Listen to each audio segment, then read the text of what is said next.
it's about time we did a little bit of catching up, don't you think?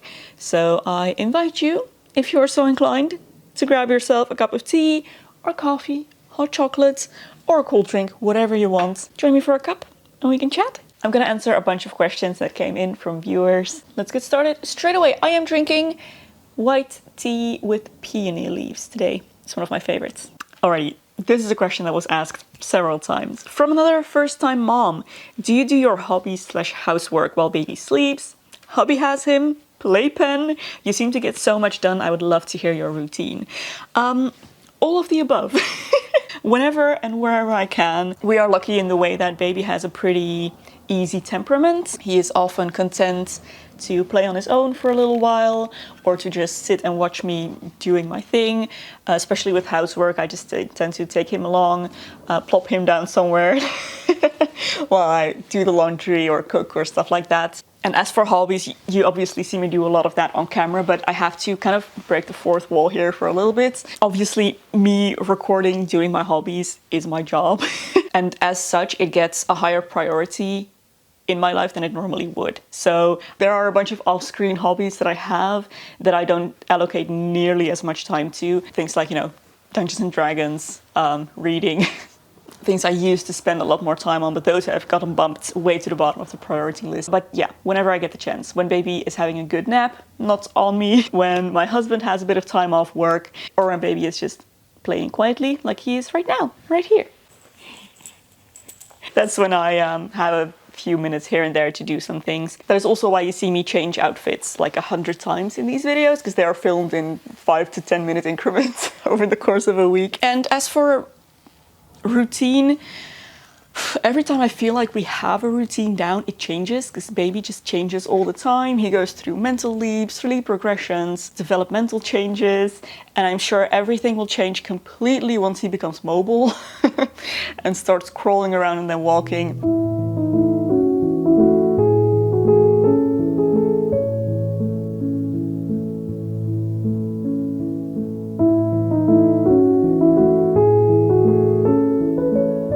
Did your worries about becoming a mom come true? Are you more anxious now? I talked about this in a video a while back when I was still undecided on whether you wanted children or not.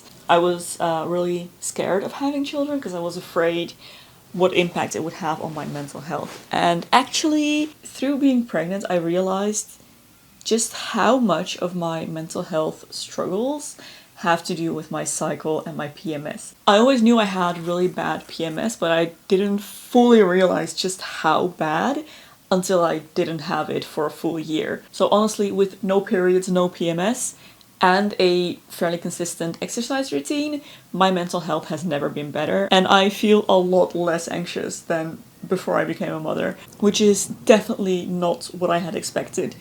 On the other hand, I do feel like this is still coming and this is still in my future, because as of right now, baby is always with me. I can check that he's still breathing, I know that he's safe and fed and healthy and everything. I can constantly check up on him.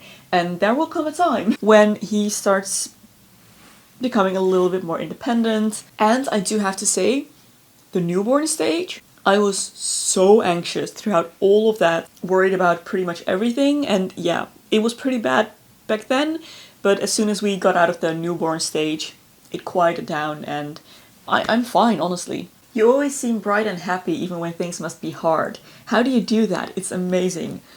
Thank you. I think this is just a matter of I come across that way, but I really am not. I don't tend to show negative emotions and thoughts as much. It's just the way I am. I tend to kind of keep that to myself. I am definitely not always happy. In fact, I am a pessimist. I always say that and people find it hard to believe, but it is true. I'm a pretty doomy, gloomy person, melancholy. For most people, and for me definitely, when you feel sad, it's just not, grabbing a camera, filming yourself through that is just not something that you want to do. How did you remain body positive during and after your pregnancy? There are so many changes, and as someone that struggles with body positivity and restrictive eating, it's hard for me to imagine myself pregnant at some point. Honestly, I must say I can't really relate to this experience that you are going through. I have never really struggled with body image issues, so I imagine as someone who does struggle with this, your experience would probably be different from mine. But for me, I don't know, all the changes were just really interesting to watch and really cool. I was growing a person inside of me. And yeah, I looked like I was growing a person inside of me, which was fun. And afterwards I looked like I grew a person inside of me. Yeah, I don't know, I just do feel really neutral about it. But I do know that many of my viewers have had babies, and I'm sure many of you have struggled with body image issues as well. So if any of you have any tips, then do please leave them down in the comments below and we can all help each other out.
A few beauty related questions.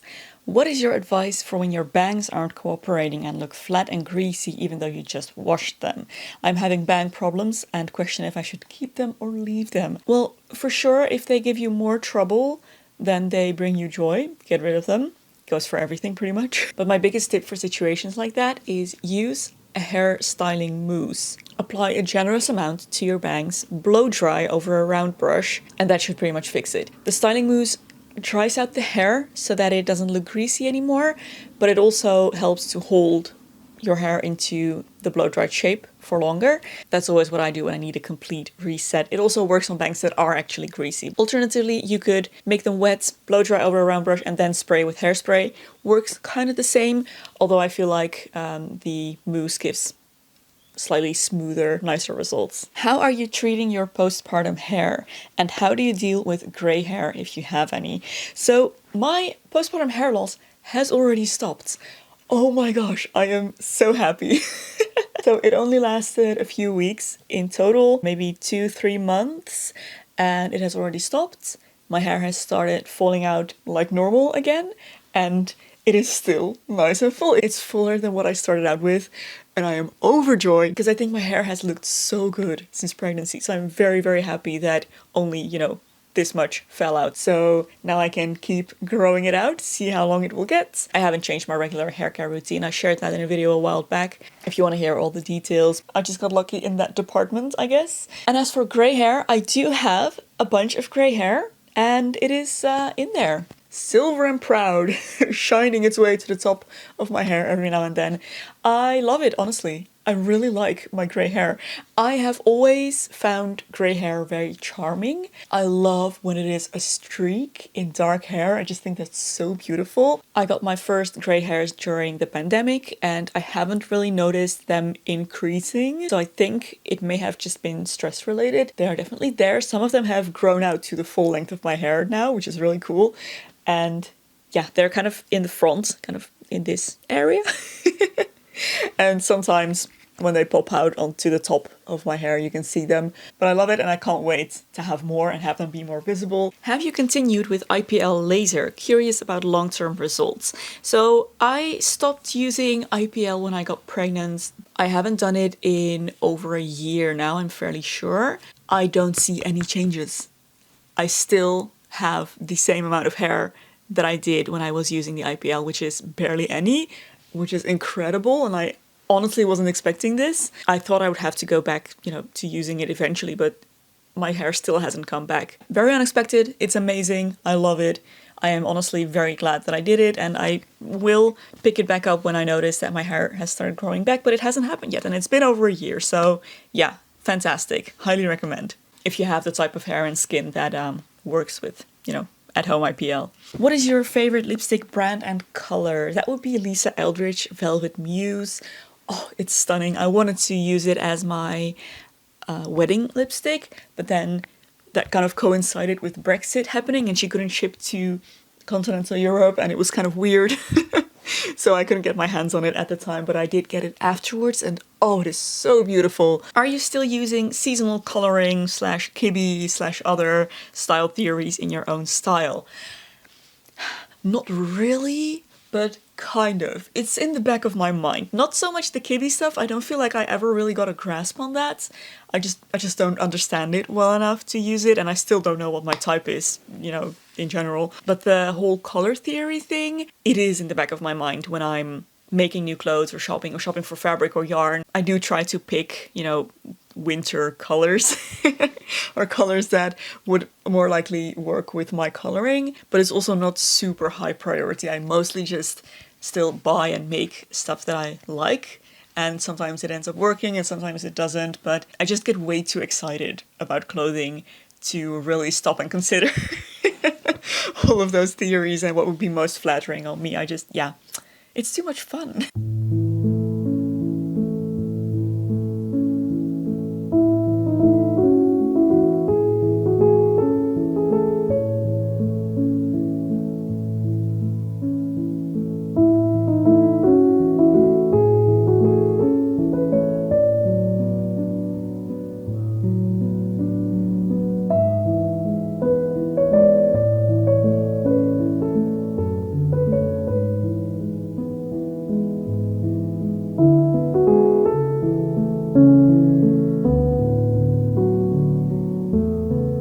I absolutely love your aesthetics. However, I don't know what it is called and what I should search for if I'm looking for inspiration on Pinterest.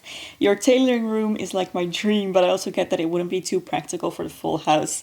So you probably want to search for cottagecore interiors. If you like this, my studio space, that would be maybe grandma core, but I think cottagecore should mostly cover it. Or if that doesn't work, English country house style.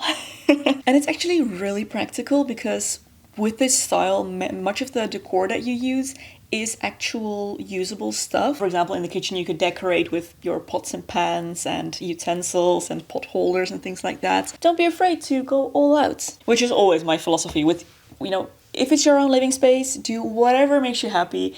You need to live there, and if it brings you joy, then that's fantastic. So go for it. What do you do to winterize your garden, if anything? Nothing. I don't winterize my garden. We have a fairly mild climate here, and I only plant plants that are hardy, or that are hardy in our climate in any case. So I don't have to do anything. I usually tend to just kind of abandon gardening when it gets too cold and I no longer want to go out there and do stuff. If there are any perennials that look especially ugly, then I might cut them back, but I tend to usually do my big cleanup in the spring. In early spring, like just before new growth pushes. So yeah, in general, I like to leave as much as possible throughout the winter. It's really good for wildlife to have, things to forage and hide in. So I do tend to leave the garden as is as much as possible until spring comes around. Do you think tea tastes better out of glass versus ceramic mugs? Okay, hear me out. Glass for black, green and white tea. Ceramic for herbal teas and rooibos. Maybe that is very specific, but yeah, those are my preferences, and I do agree that they taste different. Let me know what you think. Do you have any tips for improving protein intake for those not eating meat?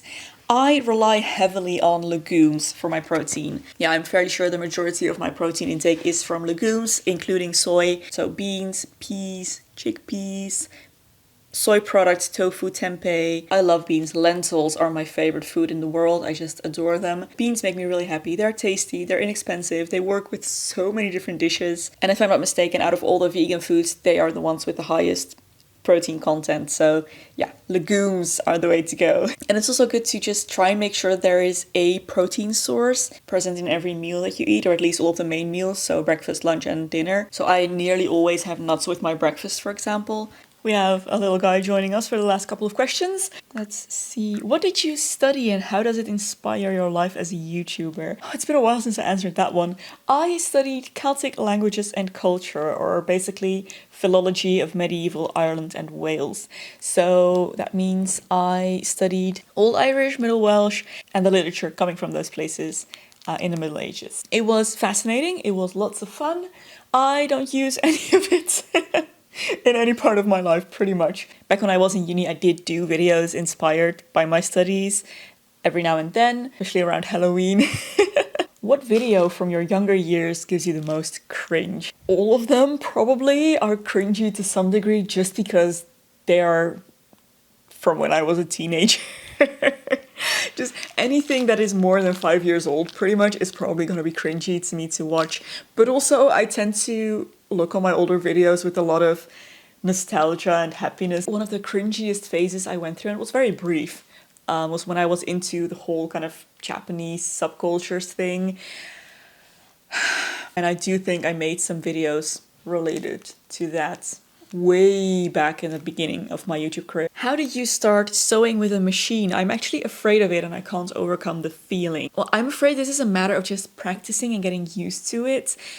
The great thing about a sewing machine is there's generally only one moving part, maybe two, depending on the type of machine that you have, but it's pretty easy to stay focused on that one moving part. Also, you don't have to get your hands very close to the needle, but if it really does scare you, then I would advise you to follow a course, get some lessons, a class from an experienced sewer, so that you can familiarize yourself with it under supervision. I think that always gives a bit of a safer feeling. Alrighty, I think that's where I'm gonna say goodbye to you for this week. Thank you so much for hanging out with me again. I really hope you had a good time. I will post a recipe to that walnut cake that I made in the in-between shots in the description box. Have a wonderful, wonderful weekend, and I hope to see you again next week.